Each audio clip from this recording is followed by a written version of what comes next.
No a dneska zase na kontrole novostavby a v dnešnom videu si môžeme povedať niečo o tých najčastejších chybách.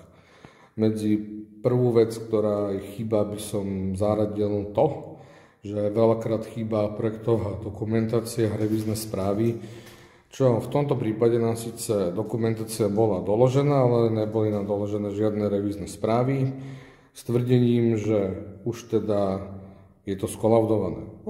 Dobre, takže my sme si urobili samostatne tlakovú skúšku vodoinštalácie, ktorá je v poriadku. Práve robíme kontrolu elektroinštalácie a s dronom sme už vyleteli a pozreli sme si strechu, takže strihnem vám sem fotku. Myslím si, že 2 kaluže vody na streche by tam nemali byť a bleskozvod je urobený mimo projektu a môžeme sa pozrieť na elektroinštaláciu. Elektroinštalácia, žiaľ Bohu, je urobená tiež mimo projektovej dokumentácie a chýb v tom rozvádzači je tiež viacero. Samozrejme prepäťová ochrana by mala byť umiestnená dole, ale je hore, čiže takto nám vlastne ide to napätie sem ako do prívodu. Tu by malo vlastne to prepätie preskočiť a potom nám zase takto spätne prebehne dole. Čiže prepäťová ochrana zle umiestnená musí byť dole. Žiadny z týchto mäkkých vodičov nemá dutinku ani tu, ani tu. Tu je to napríklad, že vidieť. Takže to tiež je jedna z nedostatkov. Samozrejme, projekt hovorí o tom, že má tu byť viacero prúdových chráničov, bohužiaľ je tu iba jeden. To je také proste štandardné pri tých novostavbách. A za ďalšie, čo vidím ako dosť veľký problém, že tu podľa mňa by mala byť nejaká hlavná uzemňovacia svorka a tá nám tu tiež chýba. Čiže toto sú z jedných častých chýb a môžeme sa pozrieť na ďalšie. Projektová dokumentácia je preto dôležitá, pretože my si môžeme pozrieť v projekte, že tu má byť plast hliníkové potrubie, ale v realite proste máme peperky. No a ja som není úplne zastanca peperiek, lebo to je podľa mňa technológia, ktorá sa používala pred 10 rokmi. A aj v zmysle projekte tu má byť proste niečo iné, ako tu reálne je. Taktiež treba vždy skontrolovať, či sedí výmera a platné dispozície. Takže napríklad v našom prípade sme merali a zhoduje sa nám to. A takto treba prejsť komplet celú stavbu, lebo už sa stalo, že niektoré priečky boli niekedy posunuté o pol metra. V našom konkrétnom prípade je to zatiaľ v poriadku a takto treba postupovať pri celej stavbe. Ak máte možnosť, vždy si pýtajte fotku alebo nejaký iný dôkaz o tom, že bola použitá hydroizolácia v kúpeľni. Je to takýto náter, v rohoch musia byť pásky.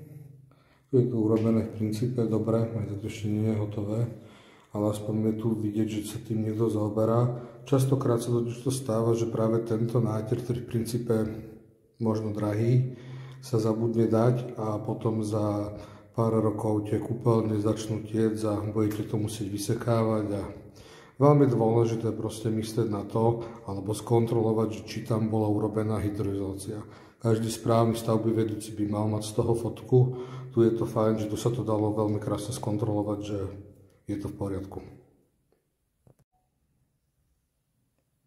Ďalej je to rovinatosť stien, ktorá proste napríklad v tomto prípade ušla asi o 3 mm 4 a nemusí to byť chyba, pokiaľ vy nemáte dohodnuté v zmluve, že tá kvalita stien má byť nejaká naprosto úžasná. Hej.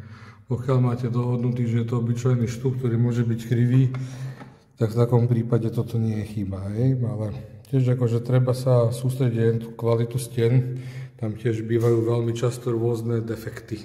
Treba vždy pozorne skontrolovať, či tá výmalba a či stena a rovinatosti sú robené v poriadku. Potom k tým stenám patria aj rovné rohy a tu je to napríklad v poriadku. Aké pekné dvere. Škoda, že budú musieť ísť na reklamáciu. Viete prečo?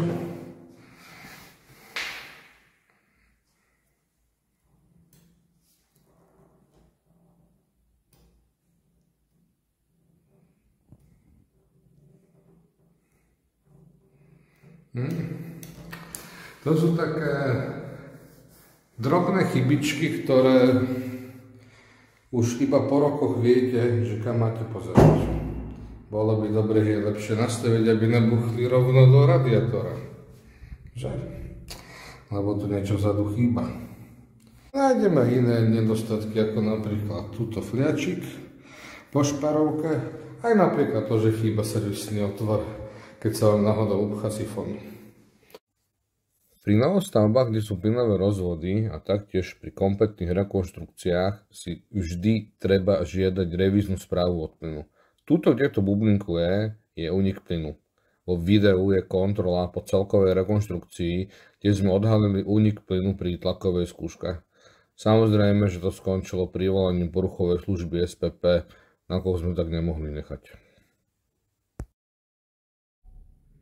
Jedna z ďalších častých chýb sú ostenia, ktoré proste tu síce sú urobené dobre, je tu apulišta, čo je vlastne taký kvázi dištanc medzi jedným a druhým materiálom, ale ak si to pozrieme tu hore, tak proste prídeme k tomu, že je tu dosť výrazný defekt.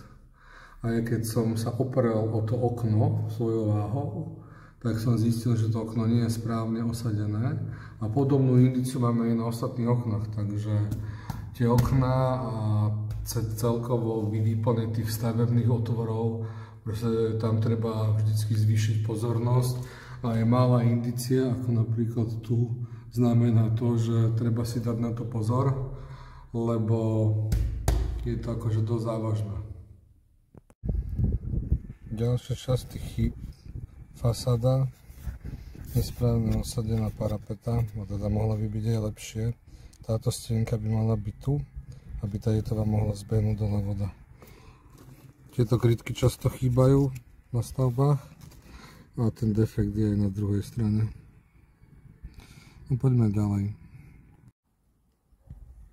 No a k tým fasadám by sa dalo natočiť celé tematické video, ako aj tu je vidieť proste, že chýba nám tu apulišta. Bola tu nejaká čiarka, ten izolant je strašne nízko, tuto chýbajú tie krytky na tieto špárky, proste zámerne to točím večer, aby bolo vidieť viacej tých defektov a to keď proste celé pozrieme, tak akože podľa môjho názoru tá fasada je na strhnutie a urobenie na novo, hej. Akože aj keď je to okienko do skladu, ale proste to je proste, tá fasada je tu proste urobená úplne zle. Chýbajú tu apulišty, čo by som povedal, že to je ten základ. Strihnem vám sem fotku, že jak by to malo vyzerať.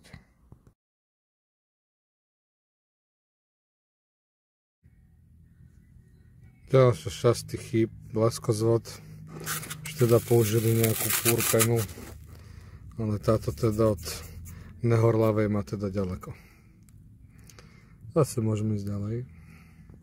Ďalším problémom v tých novostavbách je ten, keď zhotoviteľ sa rozhodne zmeniť svoj zámer.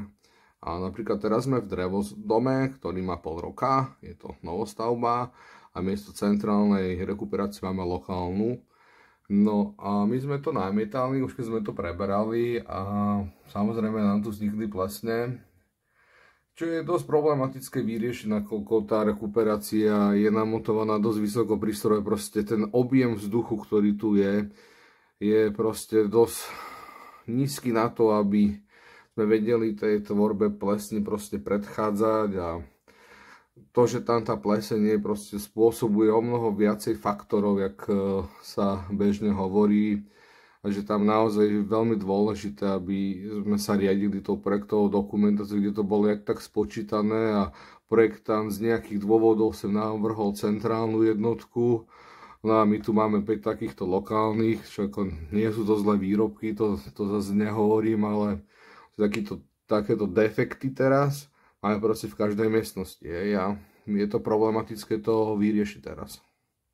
treba dávať na to tiež pozor.